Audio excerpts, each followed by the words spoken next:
Let's take a look at another front of this war. It's happening in Lebanon. Condemnation from Indonesia after the killing of 3 of its soldiers serving as peacekeepers in Lebanon. The first soldier dying overnight into Monday in a hit from a projectile. 2 others killed yesterday after an explosion hit their vehicle in the same region. The United Nations has launched an investigation. The Security Council also convening an emergency meeting at France's request. Jakarta says international humanitarian law must be respected. It also pointed to what it called a rapidly deteriorating security environment in Lebanon.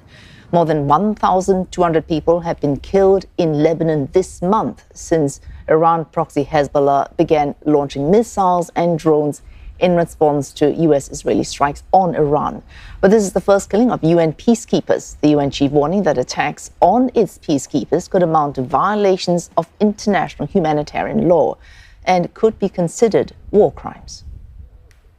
And CNA's Chandni Vatvani joins us live from Jakarta. Chandni, the strikes killing Indonesian peacekeepers of unknown origin at this point. What else do we know about these peacekeepers? Well, Wesu, the killings have certainly renewed the spotlight on the risks faced by such deployments and have struck a chord among Indonesians. On X, Indonesia's foreign affairs minister mourned the loss of lives, and he called the attacks heinous and said the safety and security of UN peacekeepers is non-negotiable and must be upheld at all times. The minister said he spoke with the UN Secretary General and he's called for an emergency UN Security Council meeting and for a swift, thorough and transparent investigation. Now, in a second post, the minister said that the Indonesian government condemned in the strongest terms the second consecutive incident. And in that strongly worded post, Minister Sugiono reiterated that such attacks were unacceptable. They could not be treated as an isolated occurrence, and calling the situation, as you mentioned earlier as well, a rapidly deteriorating security environment in southern Lebanon. Now, he also called out Israeli military operations, which he said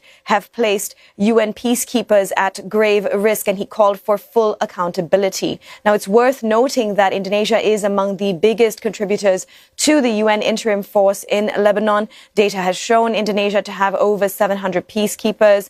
Indonesia's foreign minister has said that Jakarta would wait for the probe's findings, and he appreciated the UN's readiness to cooperate closely with Indonesia.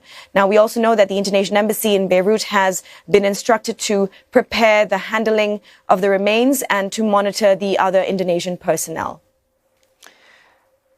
Chandni, these are Indonesian soldiers serving as interim forces for the United Nations. The Indonesian foreign minister, as you heard his response there, what other reactions are you getting from others in the Indonesian government? Well, reactions here have been swift and divisive. Deputy Chairman of Commission 1 of the House of Representatives, which covers matters such as defense, foreign affairs and intelligence, among others, he said that if the situation cannot be declared safe, it would be better for the government to withdraw or evaluate the presence of Indonesian soldiers. And he went on to say that Indonesia needed to assess and see whether further action needed to be taken to convey its commitment to protecting the safety of its soldiers.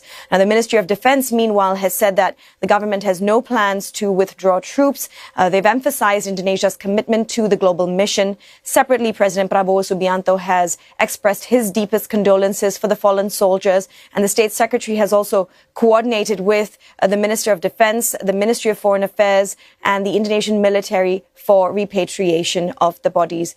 We've also seen the Malaysian government extending its condolences in a statement calling on all parties to uphold their obligations under international law. Thanks, Chandni Vatvani, there live from Jakarta.